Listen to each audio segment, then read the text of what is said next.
Hello, everybody. I am Bebo, and I'm here with the famed James Hudson. Hey y'all, what's up? We are here to talk about one of our favorite things, board games.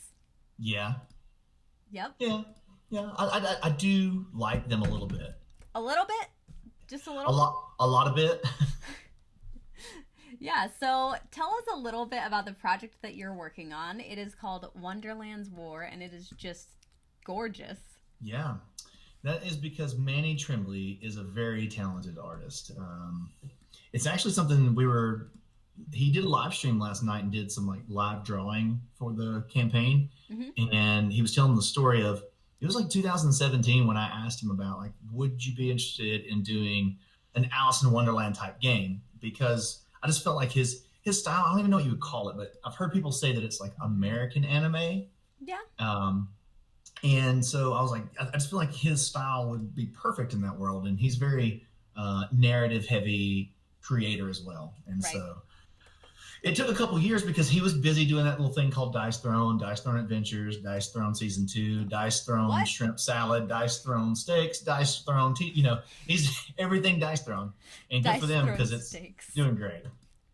And so it finally got around to him having a gap in his schedule where he could work on it, and we here we are. We're doing the thing. You're doing the thing and crushing it. You're at $422,000 right now.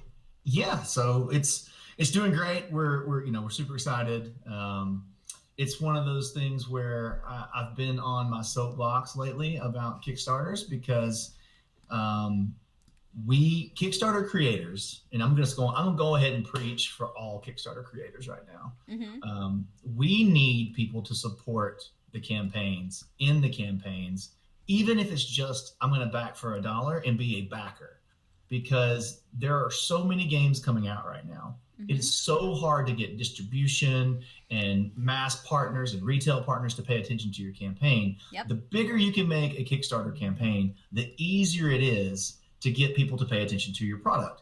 And so even if you're like, cool, I like the game, I think I'll get it later at retail, even coming into the Kickstarter and backing for $1 and showing that support as a backer count helps us justify more content for the thing that you may want to play in the future. So, Right, because you uh, have that many more email contacts. You have access to that person through your own Kickstarter campaign. It's really important because marketing in tabletop gaming has shifted dramatically in the last 5 years. And I've been in the industry for, God, I think 7 years now. Oh, mhm, when did that happen? Oh, 7 years ago. yeah, I'm. I got dad jokes. Sorry. I Um, never had to think about it until now. no, but it is, and people are like, it doesn't matter. I'll just pick it up later. But though, like if I can go to someone and say we had 15,000 people that backed our Kickstarter, and I want to do an expansion, or we should make T-shirts, or in my case where I work here at Skybound Entertainment, it's like I can go over to the book department and say, do we want to write a novel in this world? Or I can go over to TV and film and say, can we go pitch this to Crunchyroll? Yeah. Because Title Blades would be a great animated thing, and they'll say, well, cool, what are your stats? So all of those stats pile into, do we want more board game content and other things? Right. So So tell us a little bit about Wonderland War and what inspired its creation. sure, it's one of those.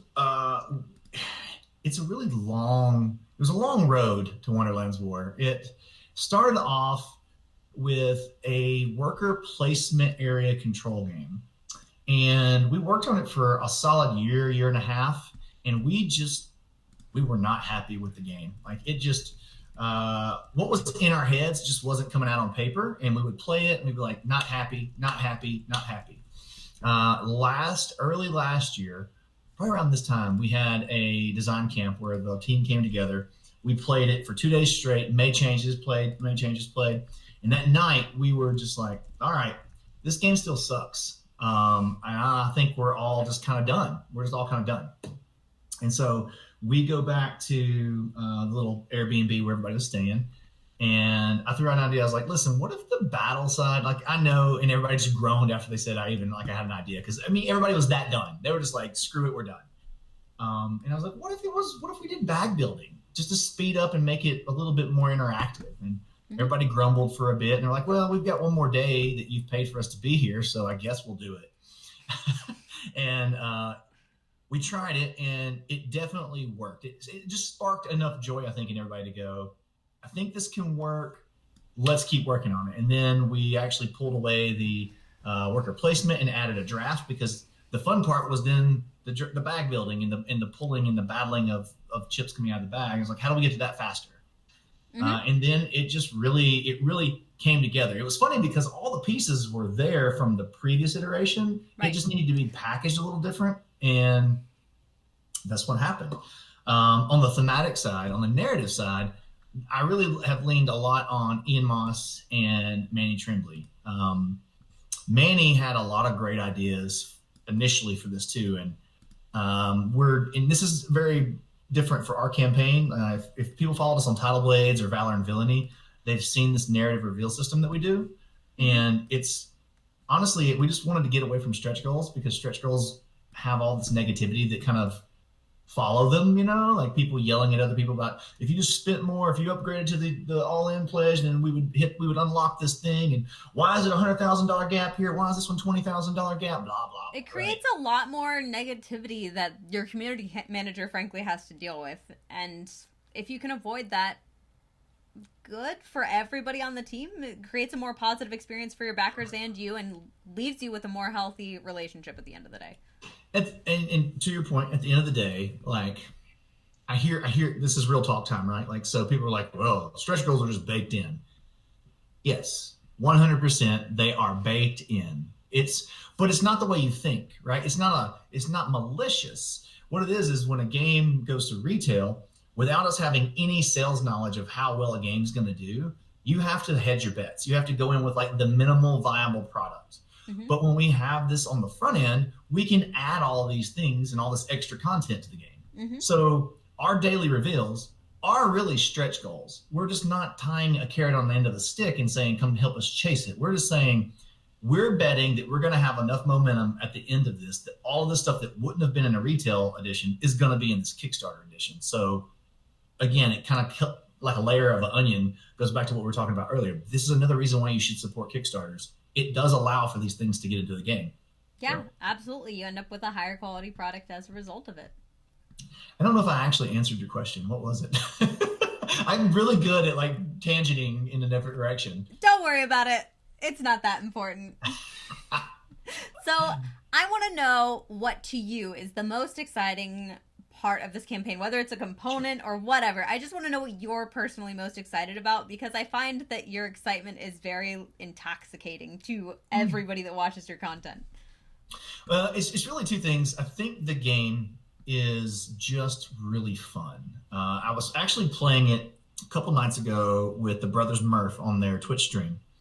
And I was trying something really weird and different with the strategy that I hadn't tried before. And like halfway through the game, I wasn't the developer. I wasn't the publisher. I was just playing the game. And I was just like, holy crap, this is fun. I hope I can pull this off, because this is going to be dope as hell if I can get this thing to go with this thing. And that lines up with this long-term strategy. And I was just really enjoying the game that we made.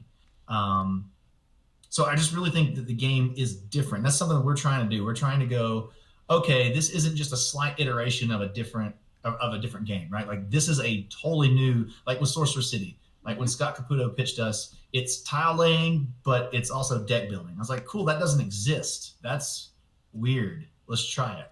Right. It was kind of similar to like when Clank first came out and everybody was like, wait, deck building with a board and there's other things going on. Exactly. And this is the same thing. It's like, how do you take bag building from Quacks, make it into like a battle situation, but then also have area control like a Blood Rage or a Rising Sun. Right. And that's kind of the mix that you've got going there. In addition to just the fun factor of the game, for me, it's the narrative. I really, really love world building. I suck at writing. I am not a good writer.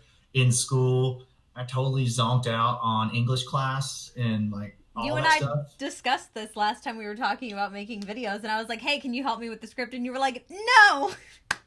You don't want that. I mean, I could type you some stuff up, but it wouldn't be good, right? And but it's weird because I also love world building, but I'm not a good writer. So when I get to work with other talented people that are good writers, and I can just do my thing, which is like puke and vomit out all the ideas, and then they can go, okay, well maybe we could take a piece of that and some of this and like put it together. So one of the things, and I'm skipping around, but Bloodstone is our next Kickstarter in the summer, and it's going to have a novel, and I'm working with a actual author who's working on the novel for it, and that part has been just so much fun, so invigorating for me, because he'll call me up and he's like, hey, I've got this idea about how the lore of the world works from this, this culture, and I'm like, oh, tell me all about it. And he's telling me, and he's like, am I boring you? I'm like, no, you're not boring me, come on. So it's a joy, and watching Manny and Ian and Ben Kepler work together to build the world for this. Why is Wonderland at war, right? Like, Wonderland's not a place that would be at war. That's not a thing.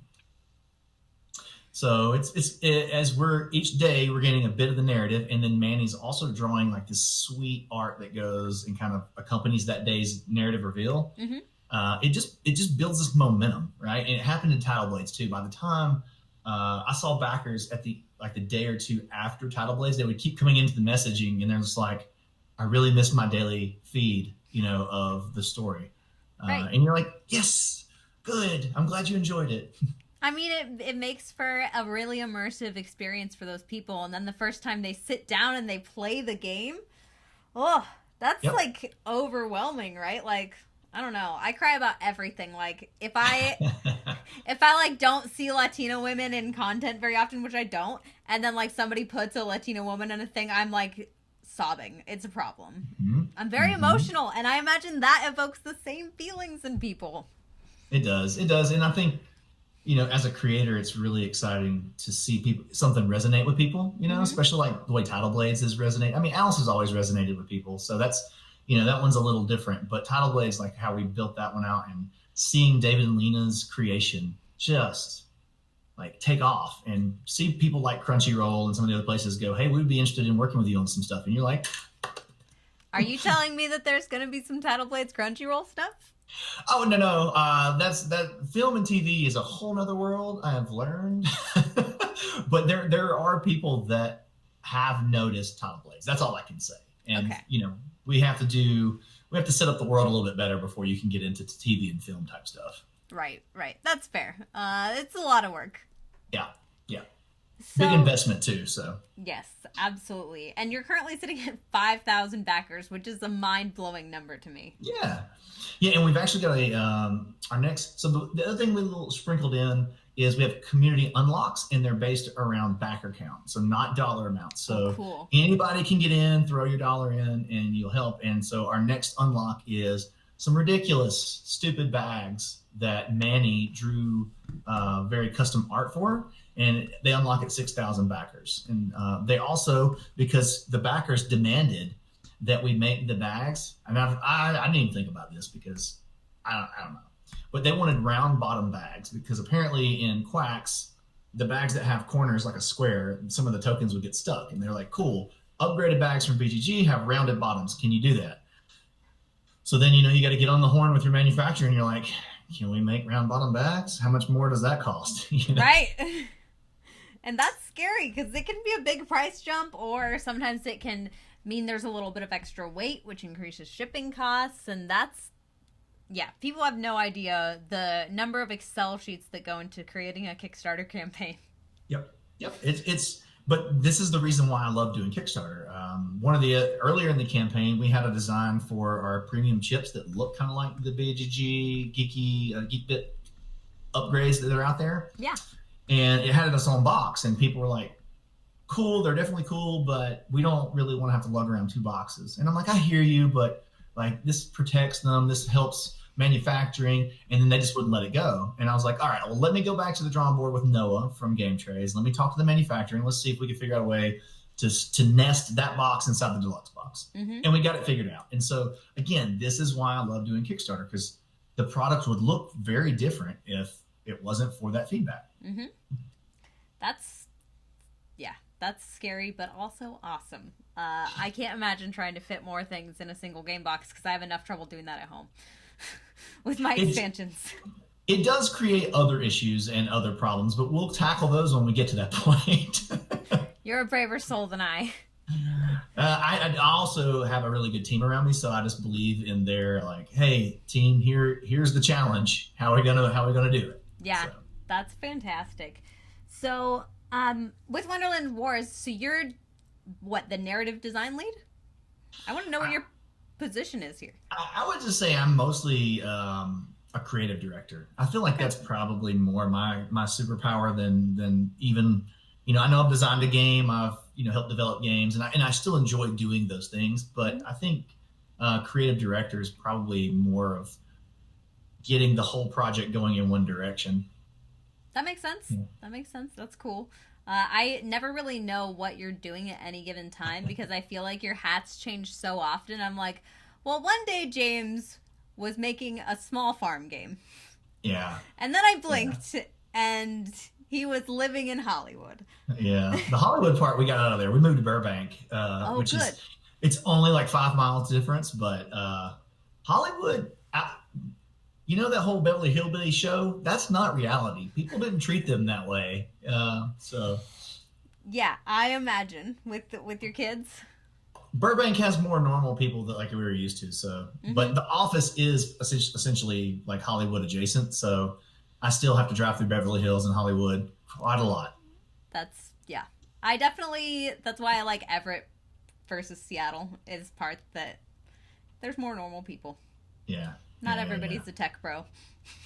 Right.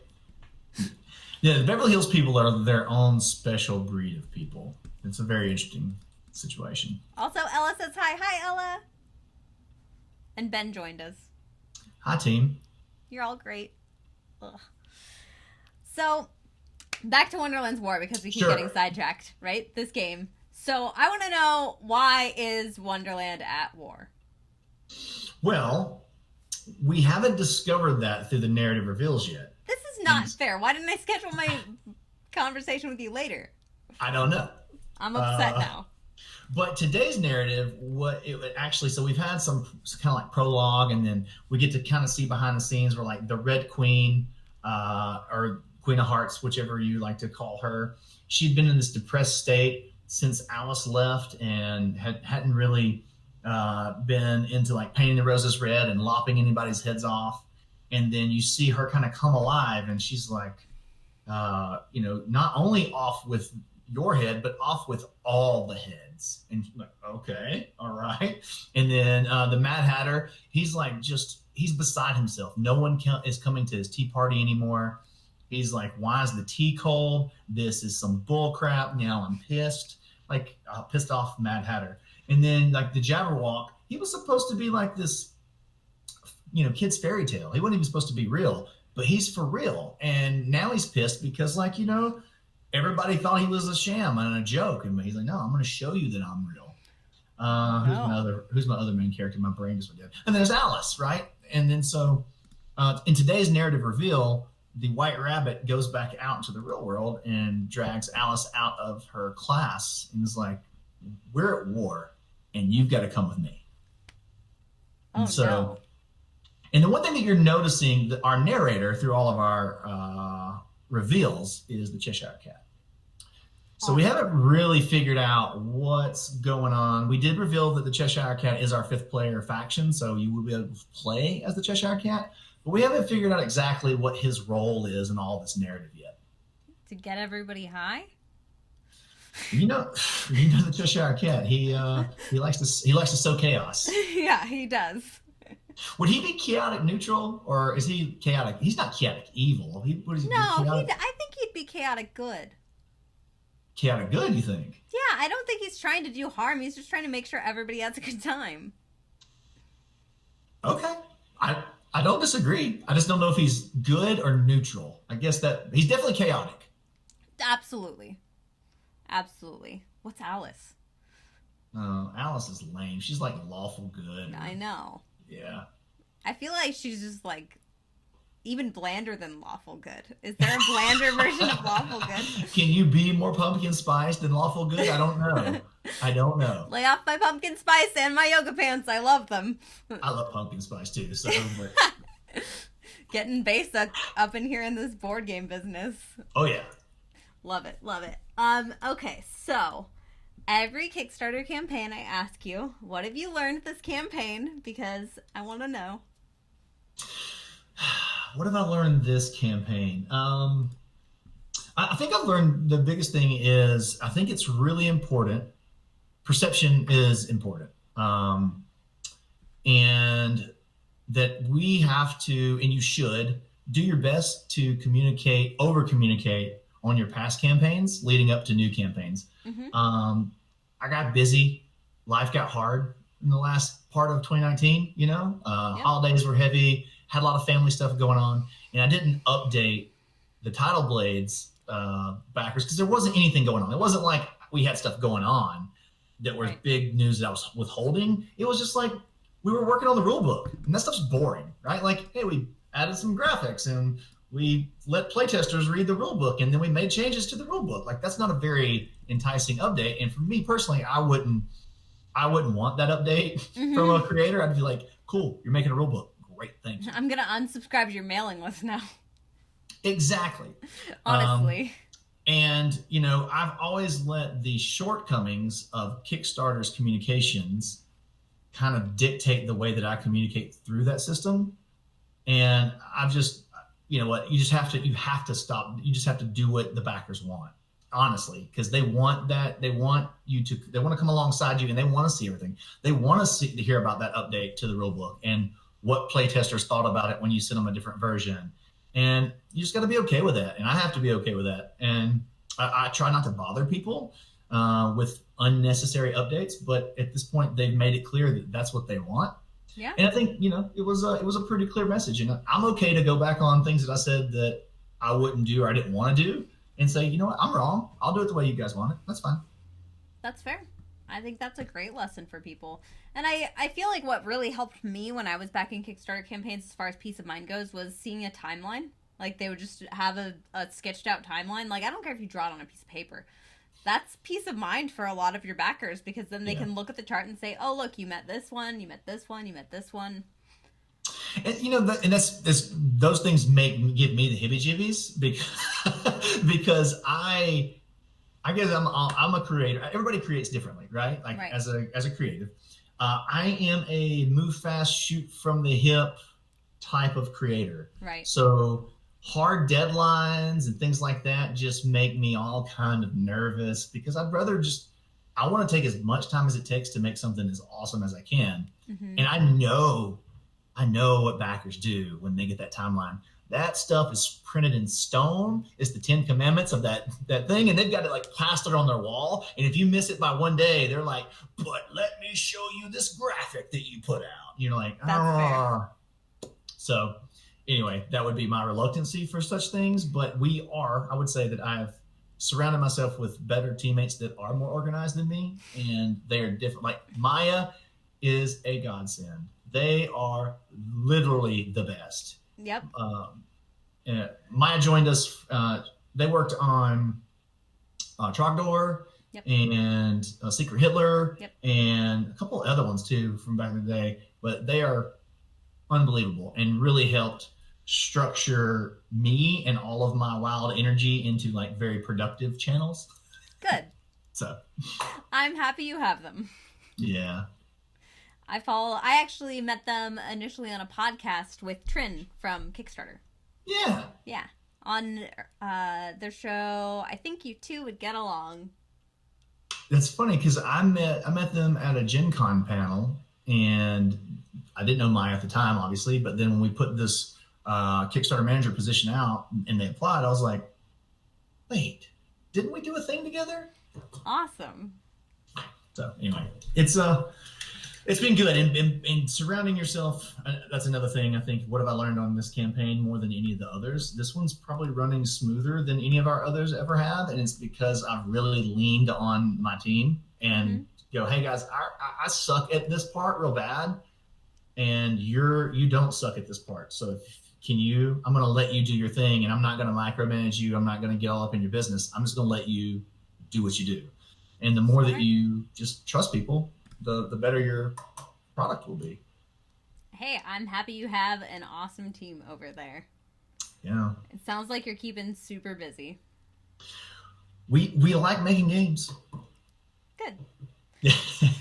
Well, before I head out and go and do a billion other things today, because I have video editing galore to do, is there anything that you want to tell everybody that we missed? I think on this particular campaign, it's such a unique take on Wonderland. I think some people are looking at it and going, oh, this, I don't think my group will enjoy this. And, people know their group better than obviously I do. Right. But don't let the pink and purple hue of this game fool you. Like, it is, I don't know what I was going with that. It looks great, and it's just fun. Is it the most strategic game in the world? Is it like a perfect known information, zero RNG? No. But it's also not a luck fest. It's somewhere nicely nestled in the middle, where interaction and fun versus strategy kind of meet. So, bag building. You just summed up bag building. Are you going to have a battle like Nick had on the stream the other night where he pulled 5 madness chips in a row? Yeah, but there's also 15 battles, and he had 14 other great battles. So that's fair. All right. Well, thank you for joining me, James, and thank you everybody else for watching. I have the hiccups. Great. I like scarf food, right? While James and I were prepping for the interview, so it's not surprising. But thank you everybody for watching. Thanks, James, for hanging out. It's always good to catch up, even if it's only, the 30 minutes a month that we have to chat. Thanks for having me, Vivo. Yeah. And stay tuned to the other events that I'll be posting, because I'm doing more interviews. I have so many more interviews. And I'll see everybody later. Go back Wonderland's War. If you've loved any of James's games before, you're going to love these ones too. Thanks, Bebo. Bye, y'all. Thanks. Bye.